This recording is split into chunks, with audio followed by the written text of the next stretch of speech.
Hey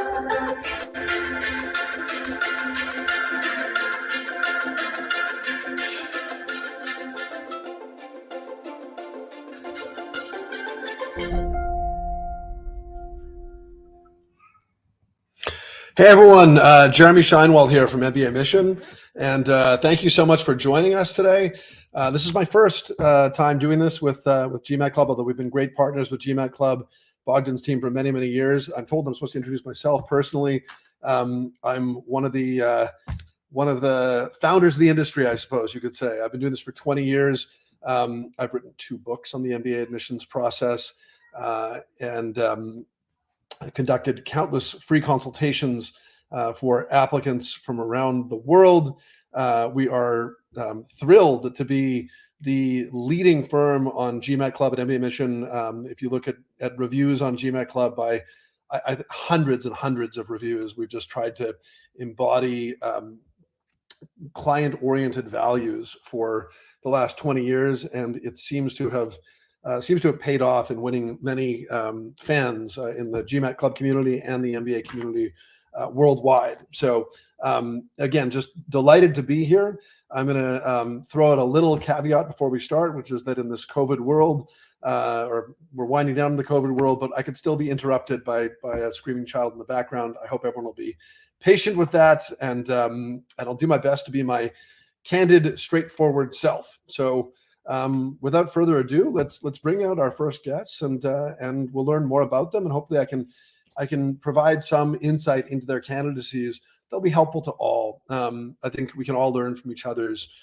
experiences, feedback, the points that are actionable going forward as people build profiles or begin to execute on their applications. Oh, and there I am. So nice action shot of me doing a video. So let's move ahead. Bring out our first guest. I feel like I'm on a game show. Okay, so we have Parag and Sam and Prashant, I think, coming later on, but I think we have Parag to start. So thanks for joining us, Parag. Hi, this is Prashant. Hi, Jeremy. Thank you for. My order was mixed up here. Okay, Prashant, I'm gonna switch up my slides here. Okay. Yeah, I've done my master's from IIT Roorkee, one of the finest institutions in India to, have the structural engineering course, or per se civil engineering. And after that, I'm currently working with the L&T Hydrocarbon in their offshore vertical, and currently into the international operations project management team's role. So recently, this role offers me a client-facing job, and we as a PMT are, uh, what do you say, responsible to execute the project right from the start to end within the specified milestone dates. So this is a rough, short background about me, and Okay. in the future, Go ahead, sir. Go ahead. yeah, as I've seen the whole process from EPC, basically engineering procurement, and the construction, installation, and commissioning of the offshore platforms, I wish to be in the operation strategy and consulting role in the future. And I hope with this project, which I have actually worked on in the past, this MBA will really help me escalate my uh, goals. Okay. Let's do a quick review, Prashant, because we want to make sure we have the whole story here. So and also, I mean, talk about some stuff some of the story that is yet to be written as well. So Yes. So you're planning on taking the GMAT in September. Yeah. Have you taken practice tests? Do you have a sense of how you're going to do? Yeah, actually, yes. Actually, my mocks are ranging between 670 to 690. So anything I think above 690 will be a luck for now, as of now. And so I just wanted to know, how do I fit in one of the top 25 or maybe top 30 schools in the world. And I've actually mentioned NYU, Stern, Darden, and uh, I guess I have missed Auburn because they also offer the seats through EA, executive assessments, if I'm not wrong. Correct me if I'm. I apologize. I missed the school that you're asking about. Yeah, actually, I have mentioned NYU, Stern, Darden, and I missed to write Vanderbilt, Owen, because these 3 schools, they offer the admission process through executive assessments also, I guess. Yes, yeah, So that exactly. way, Yeah, and yes. there are one or two other schools that are offering the EA as well. So if you're saying that you're concerned about your GMAT score, then the EA can be an excellent workaround.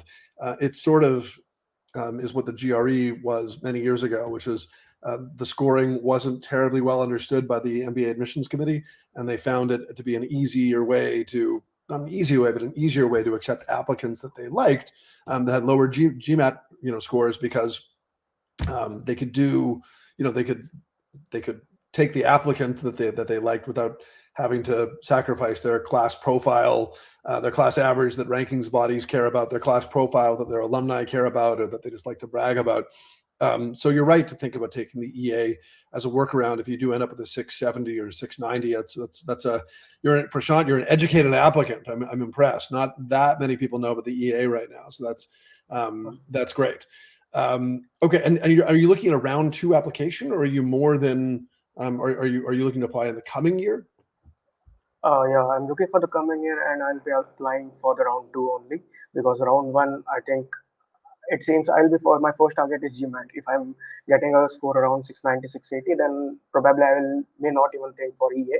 So I just wanted to know, like, uh, with my profile, how a 680, 690 will look like in the top 30 or 25 schools. So I just wanted Right. to know this Yeah, I myself. mean, we need to know more because the process is holistic in nature. So, I think the just looking at a GMAT in isolation, I mean, we can talk about it, but I think there's more of a story to tell there. So I think if you look at a school like like NYU Stern or Darden or Ross, a 670, 680 it's going to be lower than their average. You're going to have to really offer them, and you come from just a reality. You come from a very, very competitive peer group. And so, the question becomes, why would, if with a rankings conscious school that has an abundance of applicants from a particular country to choose from, if you have a lower than average GMAT, what are you offering them that no one else can offer? That might be a bit of an extreme, but what are you offering them that's somewhat special or unique? So that they can say, we as a committee can overcome this. This is not something we can't get past. The burden becomes much higher when you are from a very, very well represented group. And that's not just, I don't know, Indian males. That can be American males in finance. There can be almost consultants in general have to work to differentiate themselves. And so, I like that you have some experience in the energy sector. It's not a terribly well represented industry in the MBA cohort. I like that your experience is operational.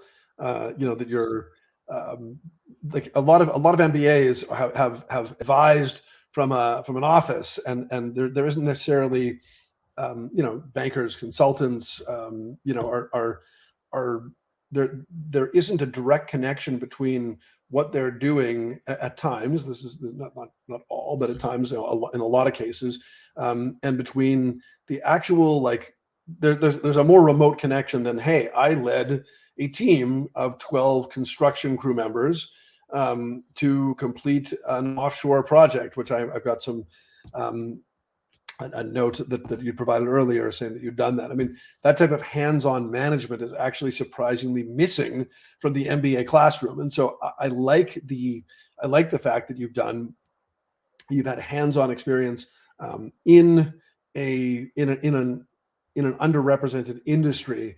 That's a good start. I'm not sure that it's totally enough to overcome the obstacle of a lower GMAT from a very overrepresented group, but these are the things that I would definitely try to accentuate, not necessarily, really keep saying them over and over again, but make sure that message is clear in subtle ways through the examples you offer in your essays, your resume, your recommendations, etc. Really emphasize, that you are that you are an operator, that you're a manager and an operator, and you're making decisions that have ramifications for people and projects and clients, and those are important. And not everyone can talk about them. What tell me a little bit about this, because I've got this is important, I think, also to think about in terms of the admissions committee. What you're doing is you're in an interesting industry, but one that at times can be, a little bit harder for someone who's not in the industry to understand, exactly what you're doing. So I'm seeing here, you're doing, it says L&T energy hydrocarbon. Tell me a little bit more about what that means. I mean, it might be exciting. It sounds like a pretty exciting technology you're dealing with. Tell me a little bit more about that. Yeah, actually, our whole L&T energy hydrocarbon is divided into 5 verticals: onshore, offshore, the fabrication, and 2 others. So I am actually in the offshore vertical. So in the offshore, what we do is we typically bag a EPCIC project: engineering, procurement, construction, installation, and commissioning. So this is the whole. This we go through the whole phases, and I am actually working with Saudi Aramco as a client, and we are the phase starts from engineering. We go to the fabrication yard. We then move to once we are done with the fabrication of the structures, we transport those structures through the waters in the sea to the actual site, and we install it, and then we commission it. So this is how the experience is, and our role is we are a focal point coordinator for each discipline, and we have to deal with various stakeholders like people who are consortium partners, people like the client, the marine warranty surveyor, since it is a marine execution project, which guarantees us the insurance, which provides us the insurance per se, and then dealing with the fabrication yard. So we are the people who actually uh, are there to clear the bottleneck in the projects. So this is how I can. I think that's very, very helpful. But I think what you're saying here is that what you're really sort of breaking it down into like sort of the basics is you are implementing infrastructure solutions. If I'm getting this correct, you're implementing some infrastructure solutions for the world's largest company and largest energy company. We're talking about largest company by market cap, and maybe it changes day to day with a peer or something like that. But I think so. So you're working for a very, very high profile, highly important company, and you are managing individuals to do something that sounds like pretty complicated offshore. So all this is really, really kind of interesting and different. I think these are the things that you need to really accentuate in your profile. Beyond your work, is there anything that you think is is worth knowing about you, either on a personal basis or in terms of your extracurriculars outside of work? Is there anything you're involved with in the community, entrepreneurially, athletically, whatever it might be? Yeah, I am an avid football player. I have my one or two major competitions in my BTech. I mean, basically in my undergrad and in my post graduation colleges also. When it comes to and CSR activity, I'm lagging in that. I this is one of the lags which I am considering and I have to focus on. But considering that I come from a background which is making me deal with the people right from a rigger to directly a project manager.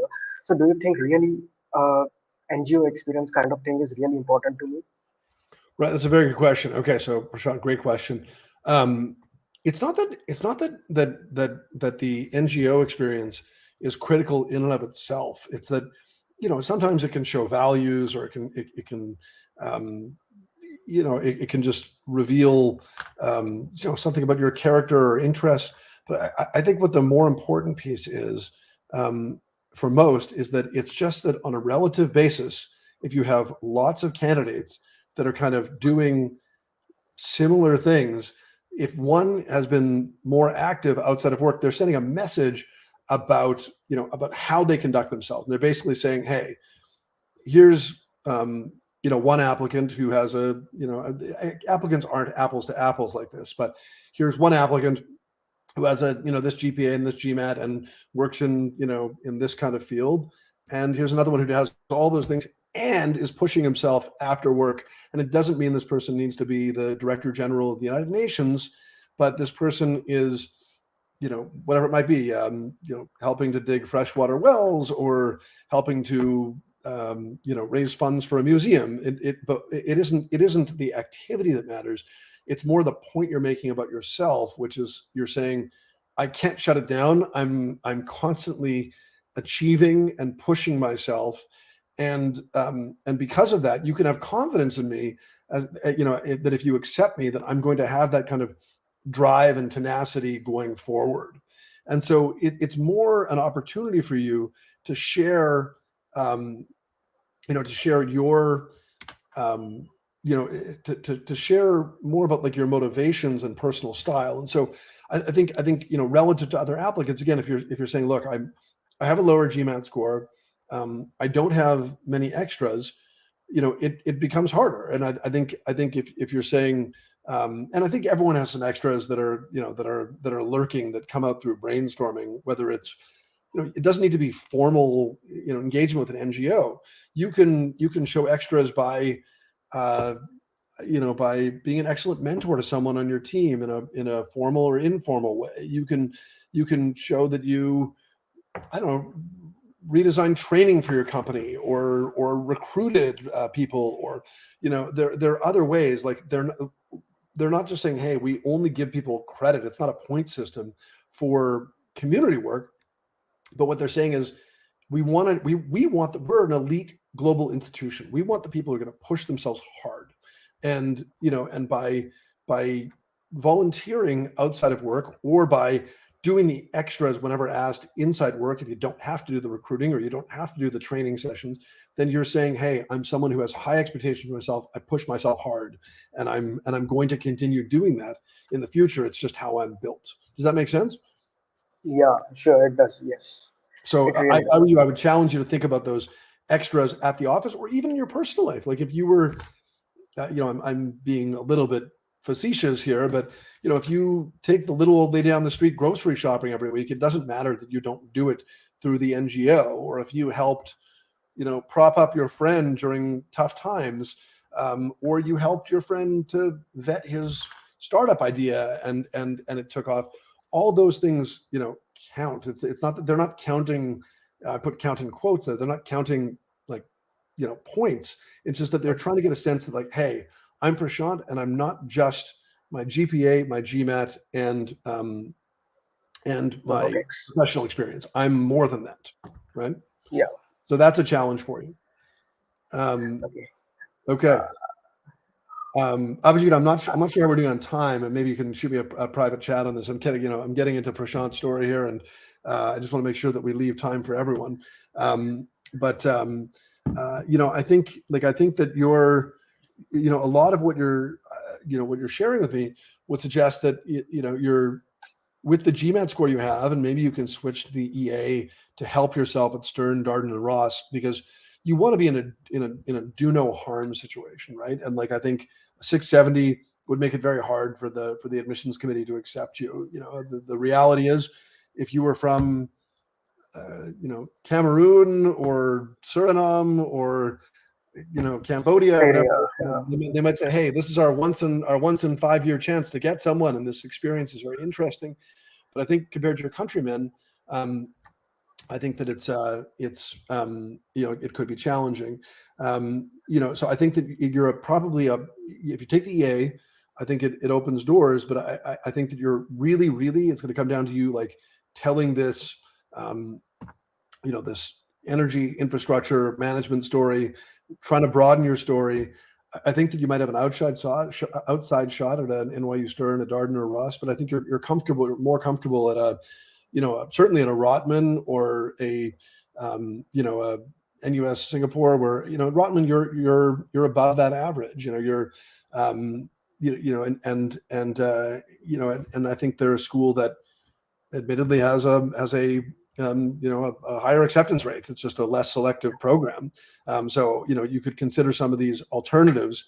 I think they're definitely, if you really want an MBA, there's definitely one in your future. So with that, Prashant, I think I'm good at talking. I'm not good at time management sometimes.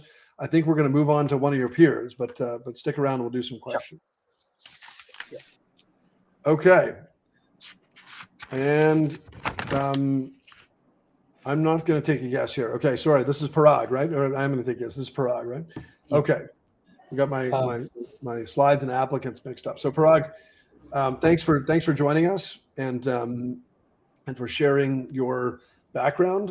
Why don't you start with a quick run through of your candidacy, and then we'll do the same drill. We'll pick apart and try and find the right home for you. Yeah. So first of all, thank you for doing this. I work in a Big Four consulting firm, but my job is that of a software developer. I develop e-commerce solutions for our clients. My goal is to transition into product management, and hence I want to pursue an MBA. Well, apart from my job, I also volunteer. In particular, we try to spread awareness regarding plastic contamination in our environment. So I want to use my experience in the e-commerce industry, as well as my passion for the environment, to to make the e-commerce industry more sustainable. E-commerce industry, right? It generally evokes images of shipping and a lot of transmission emissions. So I know the goal is challenging, but I want to use an MBA to transition into product management and then pursue my goal. Okay, great. Okay, and you have your so backing up here, you've got your GPA. We're aware of. You're a civil engineer. You have a 710 GMAT. Is that, have you taken that once? Have you taken that 10 times? Have you you can't take it 10 times, but you know what I mean. Yeah, I have taken the GMAT twice. My first score was 700, and the second was 710. Okay, and are you planning on taking it again, or that's the end of the show for you? Well, I plan to apply in the first round, and then I know that I have limited time for applications. So if I don't feel comfortable, then I'll retake the test maybe next month. Okay. I mean, when you were doing your practice test, how were you doing significantly better? Yes. So when I did my practice test, generally I scored like 750, 760, or 770. Okay. And the reason why I ask is because I think, as we just talked about, I think that you come from a very competitive peer group, and especially the software developer cohort, and on a relative basis, your GMAT probably is going to be lower than your countrymen. And I don't think the GMAT is everything. And I think, if the GMAT is telling you something, if you've taken it, 5 times or whatever, you've taken it 4 times and you got a 710 each time, then the GMAT is telling you something. But if you were practicing and you were, you were at a 750, you would benefit from getting those 40 points significantly. And so I would encourage you to take the GMAT again. Even if you take it after the deadline, most schools will, well, even if they say they won't, they're happy to take a look at your new score. I mean, they're governed by self-interest. They want the highest score possible, from everyone, because that's what they report to rankings and what they put in their class average. So if you go out there and get a 760 the day after you apply, they're probably going to want to know about the fact that your GMAT score rose by 50 points. It will help you. So again, not GMAT. I'm not a GMAT as everyone person, but when you come from a really competitive peer group, it does matter. When I looked at the information I was provided, and some of the information you have on this screen, there's a lot here that's actually great. I think what you have to do is kind of break the mold of the software developer. I think I've got some notes here. I think some of them are up here as well. But you helped win a big extension of a project with multiple international markets, attracted a multi-million-dollar project. Trailblazing. I want to know what that trailblazing is about, because trailblazing is good in the MBA world. To build and demonstrate firm assets.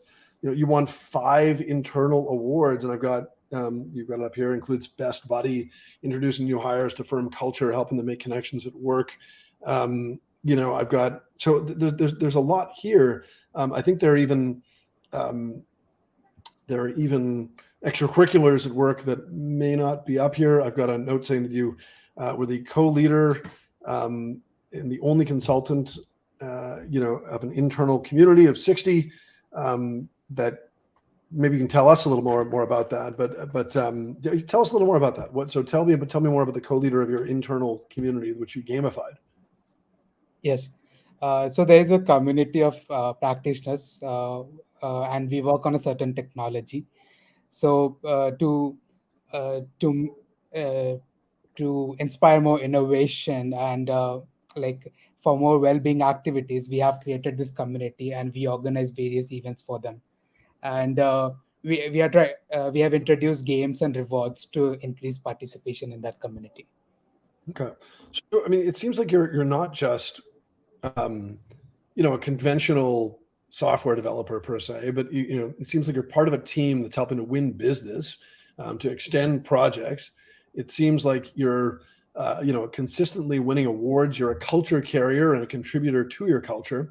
So there's more here.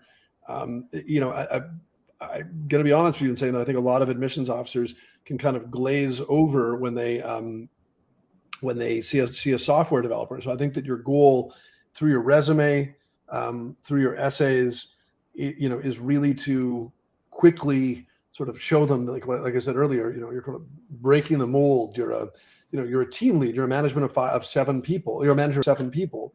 I'm looking at some of the notes that may not be on the screen, but here it says you're a lead of a team of 7, including senior members, to increase project quality. So I think your title is your title. If you're a software developer, that's fine. But I think you want to get out of some of the technical language in your resume, and not necessarily to be talking about software, but to the extent you can be talking about people management, budgets, awards, the things that kind of say, look, I'm doing something interesting from a attracting dollars. I'm doing something interesting and different than the typical software developer. Does that make sense? Yes, got it. Yeah. Let me stop for a second. Any questions? Yeah, so that's what I was trying to look for, what are the admission committees looking for in the applications of Indian male IT engineer applications, and how should I leverage my profile to stand out among the applicants? Right. And, yeah, I mean, I don't think they're looking for any one thing in particular. I think what they're looking for is they're looking for the standout among this group. And so it's not that there's something you can do from an execution perspective to stand out through some wacky essay or crazy resume format or something like that. It's more you've lived experiences that you can leverage that will allow you to execute them. So execute on them. So again, with me, I'm you could talk to them about about your sorry, I'm just getting a private chat. You could talk to them about your about some arcane software language that I don't understand, or you could put them in the middle of your role in helping to win an extension of a huge new contract for a huge not new because it's an extension of a contract for a live project in multiple international markets. You could talk about, again, some arcane software language or something like that, or you could talk about how you gamified an internal wellness community and changed your culture. So you have to be thinking about what interests your audience, your audience is interested more in management and and the spirit of who you are and how you conduct yourself than they are in they're not going to relate to computers per se. They're going to relate to the humanity behind it. So I think again, that's kind of an execution piece for you.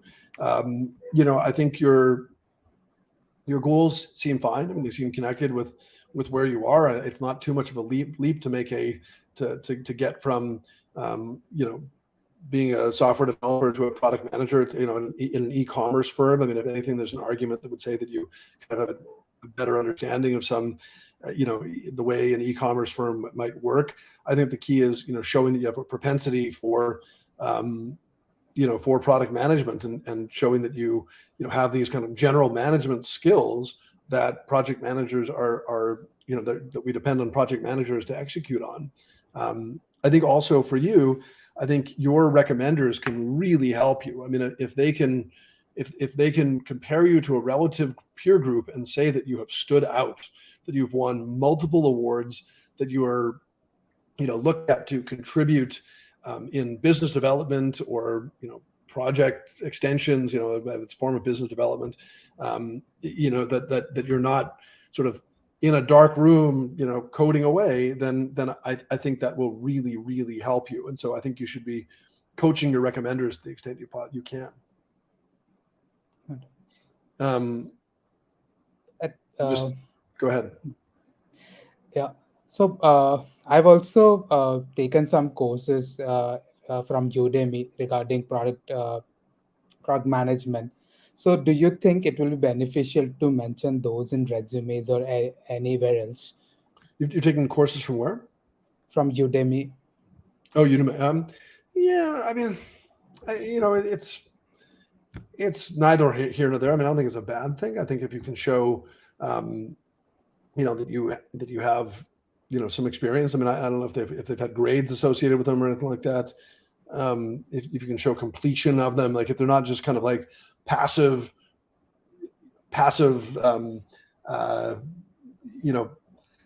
like anyone could participate, anyone could watch these, and everyone, passes out and gets a certificate. Maybe it's not that valuable, but if there's some testing involved, or you could show them, you could offer it on your resume and just say, taken 4 courses in product management on Udemy. That can be fine. I don't think it's going to move the needle too much, but it'll show, a little bit of additional interest. Okay. Well, I mean, I think and Abhijit, help me if we're going late on time. I think with a 750, and again, I like if you were to move this up to a 750, I think, and I think that's a big if, and really, really executing on these aspects of your profile where, we're hearing about you as that internal entrepreneur, that manager, the community builder. I think you have a shot at certainly a shot at schools like Stern and Tepper and McCombs, Duke, I think as well, potentially, certainly Rotman and Schulich for sure. I think with a 710, it does become more tricky. I think you might be a good fit, in particular for the Stern Tech MBA. But if you look at and I think Rotman and Schulich are still very much in play. Stern might be in play because of your fit with it. I think that at schools like Tepper, McCombs, and Duke, they're going to see a lot of Indian applicants with significantly higher GMATs, and like I think your work experience to me stands out. I wonder if it'll be enough for you to overcome as they try and protect their averages. So. Again, I hate publicly telling someone that they should try and push harder on the GMAT, because I think that it gives everyone else anxiety, and the nature of an average is such that some people are above average and some people are below average. Not everyone can be at a 750, but what you're telling me is you have the potential to get there. And if that's the case, I would certainly keep pushing. Yeah. Okay. Does that help, Prak? Yes. Okay. Thank you. No problem. Okay, I think I'm being told, this is great, I'm being told to move on to our friend Sam, who's joining us. and then we'll move on to questions from the audience, and then we'll wrap. Sam, how you doing? Yeah, I'm good. How are you, Jeremy? I'm doing well. I'm doing well. So you've had Parag and Prashant to watch, so you know how this game works here. So why don't you give me a little bit of background on your profile, and then I can share some thoughts. Yeah, so I worked as software quality engineer for 2 years in a IT service-based company. Now I'm moved to a different role. I'm now working as a data analyst, specifically in retention marketing. So my goal in the company is to improve the retention, customer retention by 25% as of now. So I'm working on that. Okay. And you have 2 years of experience. Yeah, 2 years of experience as a software quality engineer and 2 months of experience as a data analyst. Okay. And when are you planning to apply? So I'm planning to apply round 2 this year, as well as like if I am good with the GMAT score. Otherwise, I would like to apply next year. Okay. When are you planning to take the GMAT? September. Mid-September. Okay. Mid-September. Okay. Just trying to get all of our stories here straight. Okay. Okay. Great. And you have a 670, or that's what you expect you're going to get? No. See, I've attempted once 670, and I'm sure I will cross 700 at least with the next attempt. I already have. Okay. And you understand that, like, having about 3 years of experience before you apply to business school that's fairly low, correct? You're aware of that? Yes. I believe 4 to 5 is the average, or it's higher. I don't know. But yeah. Okay. Because I think and so I think what's not on here. Can you take us through? Sorry, can you take us through some of your volunteer experiences so that everyone's aware of them? Yeah. So one of the volunteering experiences is with an NGO which deals with conducting mock interviews for students and students for employment. So there I have a few, like 2 or 3 instances where I went beyond my duties to help the students and got them a job into good stores and like, as they wanted. So that's what I have. And another question I have regarding these extracurricular activities is I have volunteer experience, but it's associated with spiritual organization, and I don't feel comfortable talking about it. So I don't know how to share that. That's a super question. Okay. Super question. I mean, I think, there's if this is a part of your life and it is empowering you and it is part of your value system, then there is no reason not to share it. I think the key is, like, the schools aren't here. The admissions committees aren't here to make judgments on people's religion or politics or, gender identification, whatever I don't know, whatever we sort of think of as the type of stuff that we maybe is private, that we don't talk about. The schools don't care. Okay, like, the key is that you're not expressing. It isn't your role to express your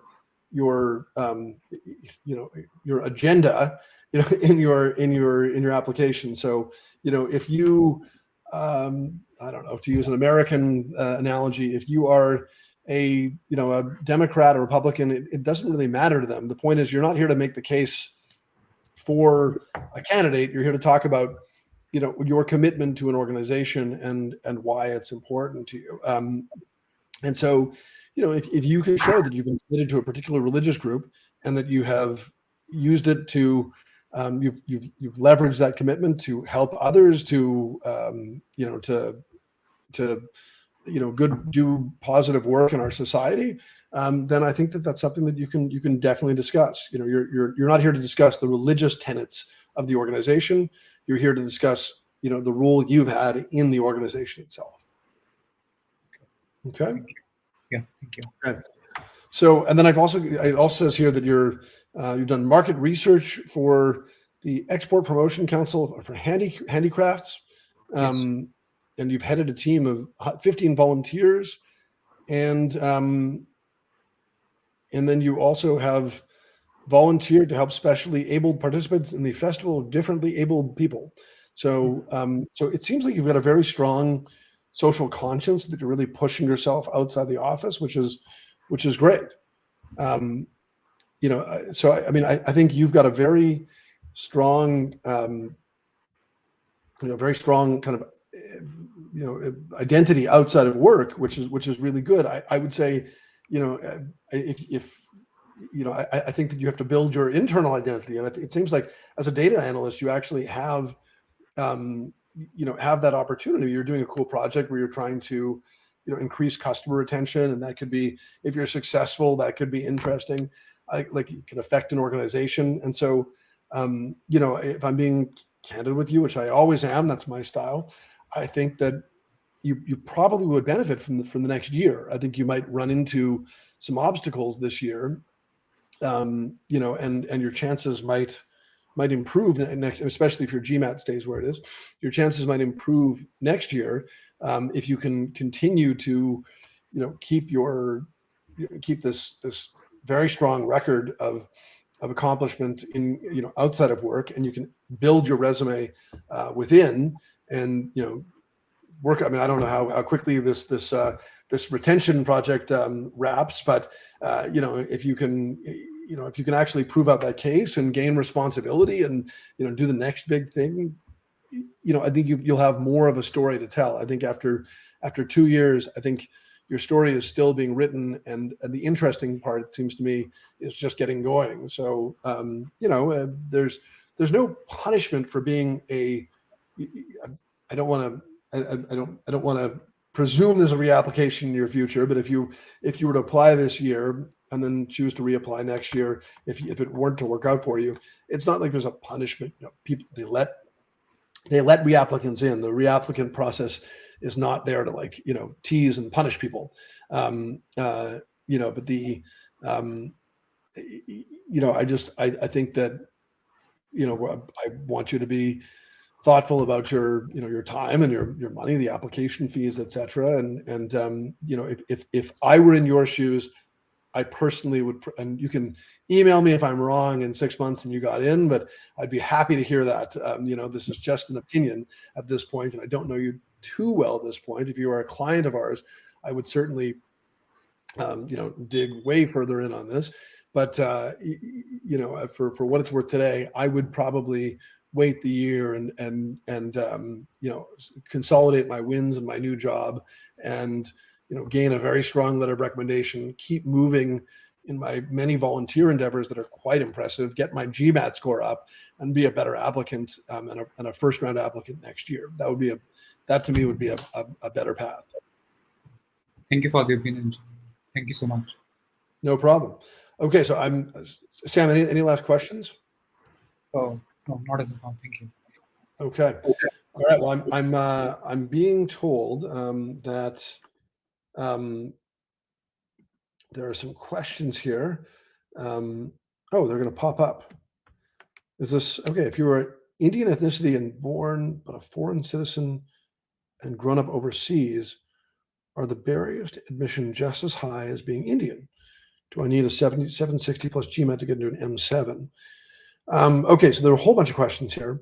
I don't think the admissions committee isn't kind of looking at this as a, you're in this group, you must have this GMAT. I think, the volume of applicants is such that, it's a group that has a higher GMAT on average. But an Indian applicant doesn't need a 760 GMAT to get into an M7. If you are, if you're an Indian applicant with a lower GMAT, you need to be doing anything you can to differentiate yourself, which I think you need to be doing at any level. If you are, an Indian applicant with a 760, you don't magically get in. If you have a 780 or a 790, you don't magically get in. So the GMAT's a piece of the puzzle. Your nationality is a piece of the puzzle, but this individual who grew up overseas, if you grew up in an interesting place and it informs your life choices and makes you an interesting person, that's a huge part of your candidacy. So it isn't something we can sort of say like, okay, Indian born, grew up in Singapore, needs a 760. Grew up in Botswana, needs a 730. It just doesn't work that way. There's so many pieces to the puzzle. Amy asks, could we include the appraisal ratings while talking about our work experience? For example, could we highlight 5-star ratings for X years in a row? I'm assuming you're saying, could you talk about your annual reviews? And if it can be woven in naturally into a narrative that you have, like I wouldn't like start an essay with, I earned 5-star reviews for 4 years in a row. I'm really proud of that. But like, if there was something noteworthy about it, if you can probably put it on your resume very easily. I don't think it necessarily needs to find its way in your resume, in your essays, but also it's something, if you've consistently been a top performer at your organization, it's an opportunity for your recommender to call that out and say, they say the first recommendation question is, how would you compare this person to their peers? And this person can say, I can say, with authority that Sam stands out relative to his peers because, for the following reasons, because we have analytical evidence that backs it up. We only give out 5-star ratings to 5% of our team, and yet he's earned them 4 years in a row, an unprecedented run for our company. So, I would encourage that example might not be mathematically accurate, of course, but it's what I made up, but I think my point is that if it truly is impressive, then it's something for your recommender to share for sure. What's the average GRE needed for an Indian male applicant for a top 25 college? Again, Saurabh, I would say we can't sort of simplify and say 165. You're Indian, you want to go to Foster, this is the score you need. I mean, I think, you can look at the GRE averages. Typically, Indian male applicants tend to perform above the average because there are enough of them that are represented that it does, as we've talked about today, does become harder to admit someone's got a lower Indian male with a lower GMAT, but again, there are always exceptions. But it's impossible to say like you must have a 167. It just doesn't work that way. Parag, Prashant, Sam, do you guys have any questions at all? Yeah, I have one or two. Since I mentioned about EA, so how much do you think should my EA range between so that I can get into I will at least be a good one to get an interview call from these big schools like NU Stone and Darden? Sorry, so you're asking what your EA score should be? Yeah. I mean, I think the EA is one where we actually can advise in a bit of a vacuum. I mean, I think the schools don't really care about supporting their EA average at this point. The EA is more of a threshold test where they want to know that you've hit a minimum because it reveals competency. And so it's not like the GMAT where they've played this silly average game. Like the GMAT, like what the GMAT says is, if you've achieved they have data, like if you've achieved a certain level of competency on the GMAT, you could manage MBA studies. The rest of it is just kind of silly. I mean, it's kind of just saying, hey, we care about superficialities. It's always ironic to me that a business school would be concerned with these superficial things. But the EA is what the test is designed to do, which is create a threshold by which they can say, at this score, you can manage our curriculum. And that number for most schools is about a 155, which is not necessarily terribly difficult to achieve. We might gain more clarity on that number with time, but that's basically what we understand to be the threshold that the schools are hoping for among MBA applicants. So for my profile, I guess 720 on the GMAT should be fine for me to get at least get considered into my dream schools, correct? If I'm So a 750 on the GMAT, you're saying? 20, not the 50. So I'm so you're saying if you get a 720 on the GMAT, you're saying it should get you consideration? I can't say like, hey, 720 gets you consideration, 710 doesn't. What I can tell you is, is that you want to be as close to the average as possible, in your peer group or higher, and that and that there are always exceptions. Like if you were, it's just a reality. If you were from an underrepresented country, if you were from Guatemala and you had a lower GMAT, they could probably look past it, faster if you were a strong applicant, because they don't get very many applicants from Guatemala. But when you're from an overrepresented country, there's additional stress on it. So I can't say 720 gets you a good look, 710 doesn't. There are many, many moving parts. 720 plus is generally speaking a good place, a place to strive for sure. Okay. Question from the crowd here. Through extracurriculars, what are the qualities the Adcom is looking for? Is it just leadership and impact, or anything else? There isn't like a subset of qualities they want to see from your extracurriculars. If your extracurriculars show that you are a team player, or maybe they show you have a sense of humor, or you're a great teacher, or maybe they show that you're a patient person, or it doesn't matter. There's not a subset of qualities. They're looking to learn about you. And so, don't think about it as, hey, I'm trying to fit myself to an expectation.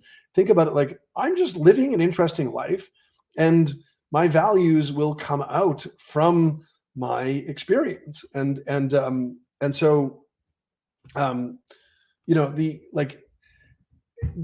I said earlier, I apologize. I can't remember who I said it to at this point, but I was talking about how your extracurriculars are often an opportunity to kind of say, hey, on a relative basis, I'm doing more than my peers. So there is the chance for you to say, hey, everyone has their GPA, everyone has their grades, everyone has their work experience. Ideally, some of those things stand out.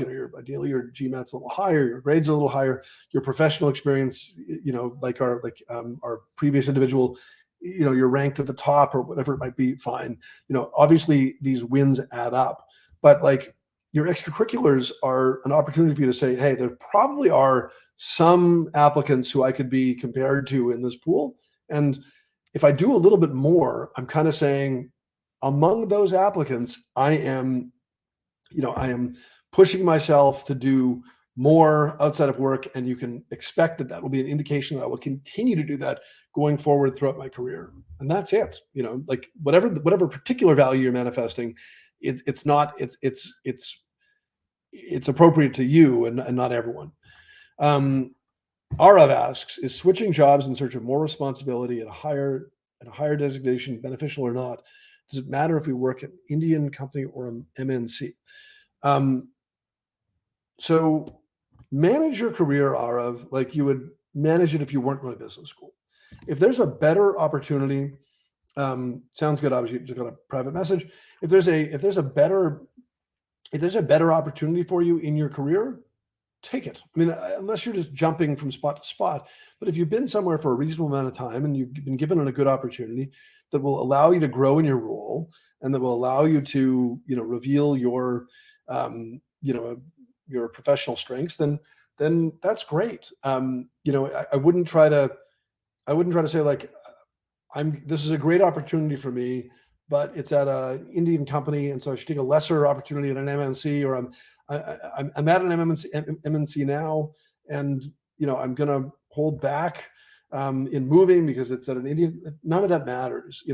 Think about where your opportunities lie and go in that direction.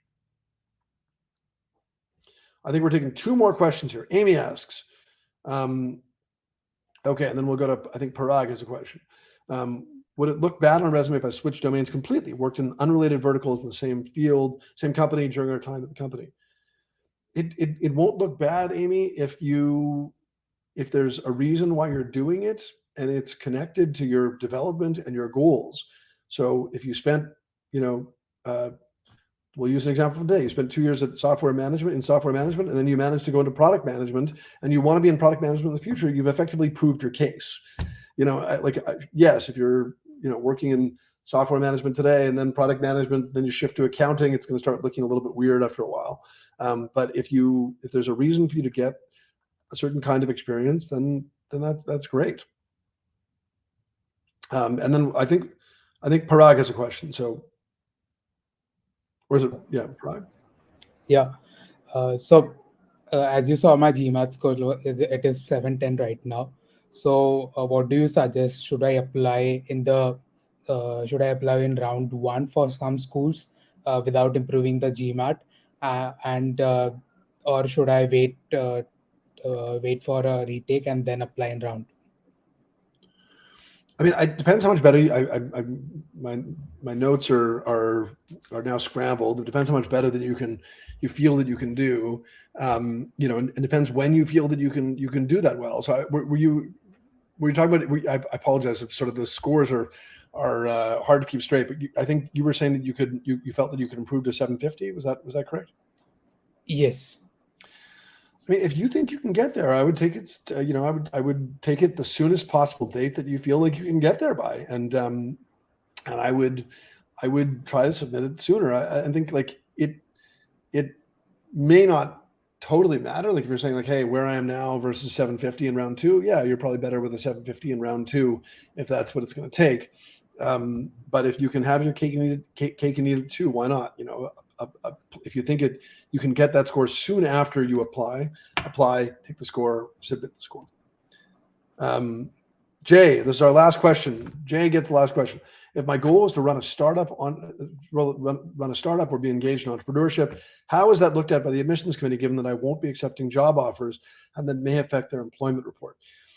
Jay, all I can tell you is that if you're going to say that you're going to start a company right out of school, you better have some background, in entrepreneurship before school. It doesn't mean you necessarily have to run a company, but like it can't just be a, hey, I'd love to run a company someday. That's not going to work for you. So, if you are, if you've had, dabbled in entrepreneurship in your dorm, I mean, it can't just be like I've listened to a podcast. You have to have, something that shows you've ideated, created something, you've got that level of tenacity, then that could be okay. I think, if it's just kind of a wish, you definitely, that's not going to work for you. The other thing is also, you could equivocate a little bit. If they ask you about your short-term goals, you could say, with this strong background, I'm focused on entrepreneurship, coming out of school, and I'm going to develop this idea while at school and point to the resources you're going to use to develop that idea. And you could say, that said, I recognize that entrepreneurial ideas are inherently fragile, and if my experience, won't, if my idea isn't, fully baked, so to speak, when I graduate, I would also, consider product management as an intern step, so I could learn more about, how to refine my product and idea and ultimately launch a concept later on. So you could equivocate a little bit. You don't have to be totally, precise with your short-term goal. But you have to be clearly be extremely thoughtful if you're talking about entrepreneurship. Okay, I got to admit, I don't know how these things wrap, but I was told that that's the last question. So, yeah, I think I guess I should just thank everyone for being here, and thank our panelists here for joining and sharing personal details. It's very nice of you, brave of you. If anyone has any particular questions, you can take us up on our free consultation. We can spend a half an hour with you and talk about your profile and and the ins and outs, and talk about where you have your chances. And we might even say to you that you should apply in the future or whatever it might be. We're not here to say rah, everyone has to apply. We're trying to act in applicants' best interests always. So with that, signing off, I guess. Unless Abhijit wants to join and tell me how to wrap this, I'll leave it at that.